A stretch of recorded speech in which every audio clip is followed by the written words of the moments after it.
Hello everybody, welcome back to another video, and today we'll be displaying the all the tiles that are in the tile map and stuff. So we'll be doing that right now. So here, just go ahead and delete that. And we need basically two things. And this is in the for loop, right? Okay. So we need two different tile maps. And the first tile map is also the solid one, so if it's... Is this right? No, this is okay. So these are just layer 1 and layer 2, so this is going to be like not solids. And we're going to have another class called this, there we go. And we're going to have other one being stored in this one tile. Oops, map object. So yeah, let's go ahead and create those two classes. New file, call it tile map norm. These are all the normie. Oops, I forgot to put Java. All the normie tile blocks are going. Where's rename? Where is it? There it is. .java. Awesome. So the package is in column.release.game.tiles. Not tile set, just tile. Public class tile map. No, just the norm. And then we make constructor. So what do we want here? We want a couple things. So tile map constructor. We want the string data. So this is the basically where all the tiles are going to be. The layer, whatever. Tile width, of course, and tile height. I don't know if we even need this. Probably not. Then the tile columns. We might need tile columns for sure. I guess we do. Yeah, I guess we do. Oh well.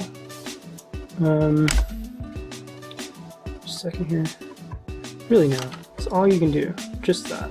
Alright, whatever. So yeah, let's go ahead and just keep creating this. So tile norms is going to be freaking stored in a array list. And if you go ahead, just do that. So private array list, and we're going to have a abstract method or abstract class called block. And no, that's it for that. Oops. Why did I do that? I didn't meant to do that. We need the name, call it blocks. And we need blocks to be initialized here for array list. And block. And then we need string and just regular block, no plural into that. And we want to split it.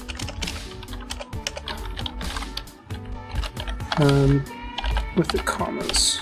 So we're basically removing the commas, because if you remember, there's a whole bunch of commas here that we want to get rid of, because we don't want to read the commas.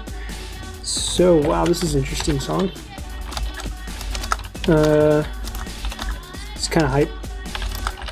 Like, I don't mind it at all. Like, weirdly? I don't want to say weirdly, but yeah. So we gotta go through all the width and height of stuff because it's all stored in one array. So we're gonna have temp. I don't know what to call it really, but yeah, we're gonna go through all of it. We're gonna replace. We're gonna place basically all the white spaces, and S, and I think a plus. Where's the plus? There it is. And we're going to replace it with that. just no space at all. Then I guess, hold on, could we make this an integer? Because we want to make it an integer. Integer dot parse int, because it returns a string, right? So this should work, right? Hopefully, anyways. If it doesn't work, I would be fairly disappointed. Very disappointed. Okay, so if temp does not equal 0 or whatever, so that means if there's something there. So if there's something there, then we can do blocks dot add new norm block. I guess we're gonna have another class called norm block, by the way. Of course we're gonna have to render because, oh yeah, because we would have to send tile maps as well. So we're just gonna do that real quick.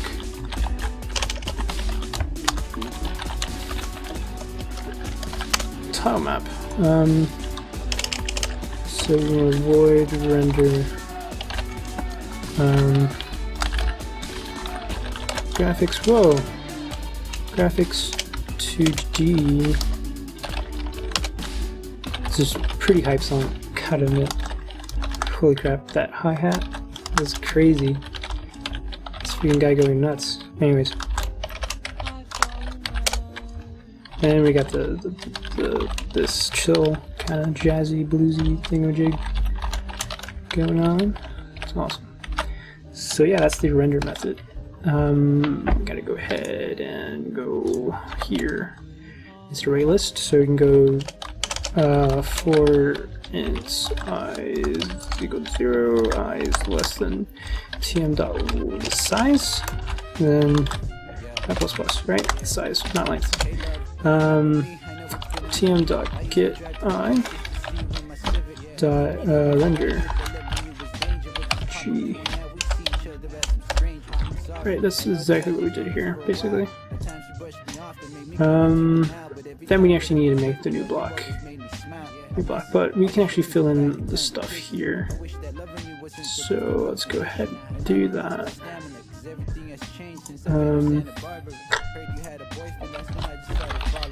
Data, I, sprites, then width, and then height, and the block width, of course, and then the block height, and the tile columns, because we need that eventually, I think, hopefully, I don't know. So yeah, they're gonna have the same thing. They're gonna have the same structure, and everything. So let's go ahead and make the other tile map before we make the blocks. So new file, tile map, and we're actually not going to be printing anything else out on the screen because we need to get this stuff done before actually doing stuff. Is that right? Objects, right? Tile map objects, tile map OBJ. Alright, so column.zerlius.game.freaking tiles, right? Cool.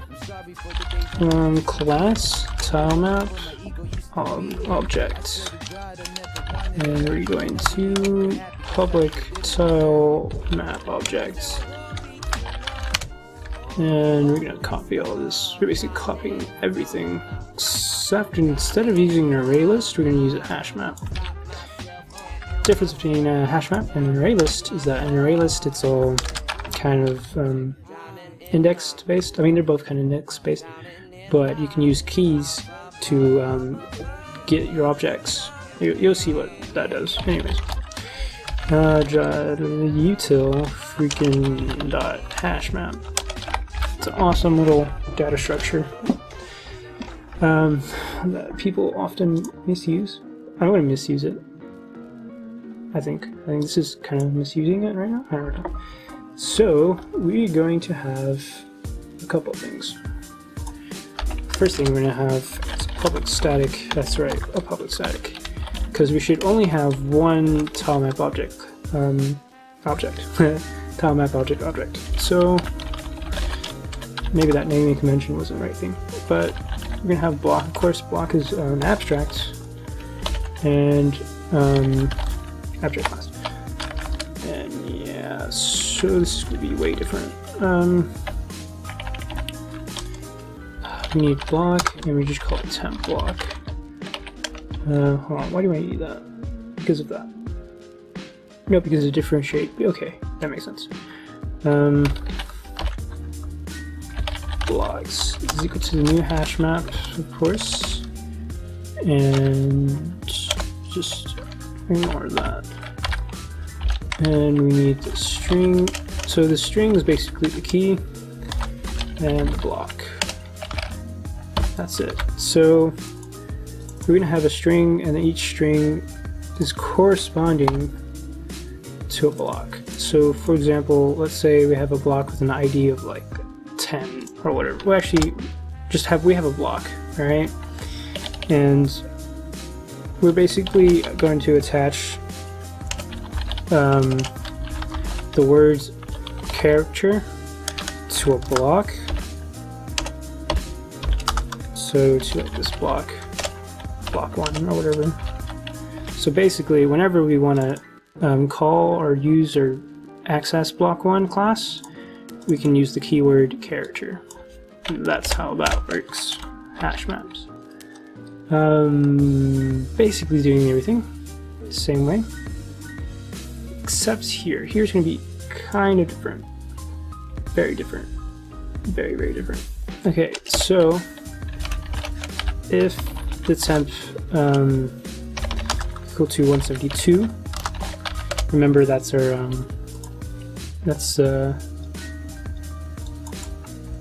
hold on, we could do this better, don't worry guys. I don't know if you guys know, but right here, this is 172 right here, right there, just to let you guys know. We're going to do temp. This is going to be a really long line. Block is equal to new whole block. So this is basically a whole. And sprite. Let me get the sprite. Alright, let's do that later. Let's do that in another video. Ooh, that's interesting. I didn't know that was something. Anyways, then of course, else for now we're just gonna have the object block, I guess, which is basically a solid block. And then we're gonna get temperature blocks dot put, and we're gonna put the string dot value. So this is the key of, and we cast this to int. And it's basically the module width, and plus comma. So that's the x value. Module width is the x value, or the position of which the tile is going to be rendered. Value of, and then int. See how that works. So as divided by the height, and that's the y position, and basically the temp block. That's why we have that. And we of course need the render method. Graphics 2DG for block Timo blocks. So downfall of hash maps is basically trying to iterate them and like render or call all of them, basically. So it's basically how you iterate through a hash map, and we're just going to render, basically. Keep bouncing. Yeah. So that's it. We're not going to compile this because it's not going to work. So if we actually just try, we're going to have a couple errors, like a lot. But not that much. But yeah, we still have a long way to go with this. So I'm going to leave it there. And the next video would be making the block classes. And actually we can go ahead and we can make a new folder called blocks, and that's where we're going to have all the blocks classes are. And that'd be cool. So we're not far from over yet. We still have to do this one, do that. We actually still have to make an abstract block, create the norm block, create the holes and object blocks. So yeah, do that next video. See you guys.